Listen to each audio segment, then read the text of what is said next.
SBS 뉴스입니다. 우리나라가 미국 정부로부터 예비 불법 IUU 어업국으로 지정됐습니다.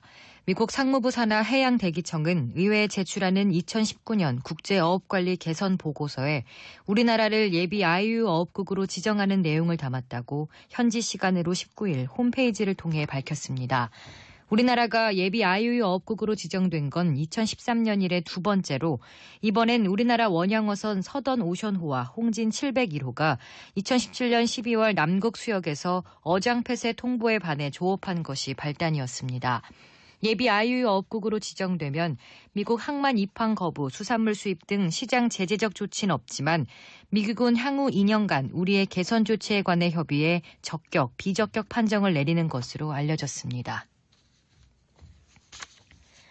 한국과 일본은 오늘 일본에서 외교당국 국장간 협의를 갖고 유엔 총회 개기 외교장관 회담 개최 등에 대해 논의합니다. 김정한 외교부 아시아태평양 국장은 오늘 오전 일본 도쿄 외무성에서 다키자키 시게키 외무성 아시아대양 주국장과 한일 국장급 협의를 열고 양국 간 상호 관심사에 대해 논의할 예정입니다. 김 국장이 이달 초 부임한 다키자키 국장과 만나는 것은 처음으로 두 사람은 상견례를 겸한 협의에 이어 오찬까지 함께할 계획입니다. 김 국장과 다키자키 국장은 내주 미국 뉴욕에서 열리는 유엔 총회를 계기로 강경화 외교부 장관과 지난 11일 취임한 모테기 도시미스 신임 일본 외무상간의 첫 회담을 개최하는 방안에 대해 최종 조율할 것으로 보입니다. 강경화 외교부 장관은 오늘 경기도 평택에 있는 오산 공군기지와 미군 기지인 캠프 험프리스를 방문합니다. 강 장관은 오늘 오전 헬기를 타고 먼저 오산 공군기지를 찾아 주요 시설을 둘러본 뒤 한미 장병들과 오찬 간담회를 가질 예정입니다. 이어 캠프 험프리스로 이동해 로버트 에이브럼스 주한 미군 사령관을 면담합니다.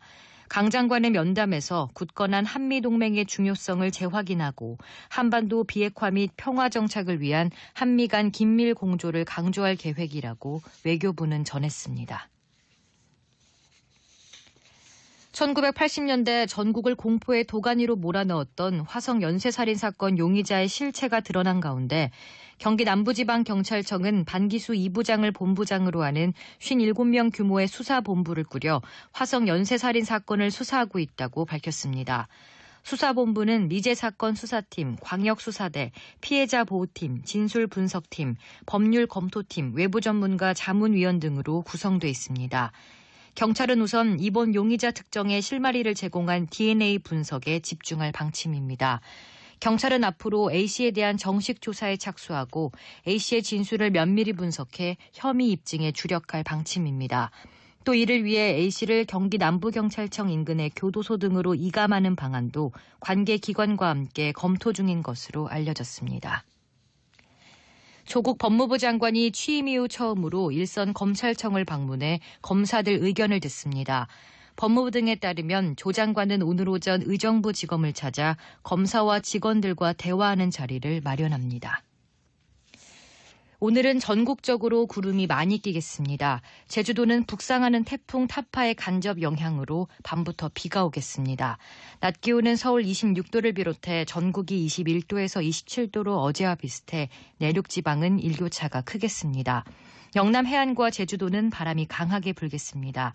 토요일인 내일은 일본 오키나와 남쪽 해상에서 북상하는 태풍 타파의 영향으로 전국이 흐리고 대부분 지방에 비가 오겠습니다. 특히 태풍이 대한해협을 통과하는 일요일부터 월요일 낮까지는 전국에 거센 비바람이 불 것으로 기상청은 전망했습니다. 서울의 현재 기온은 16도입니다. 습도는 59%입니다. 주시은입니다. 뉴스를 마칩니다. SBS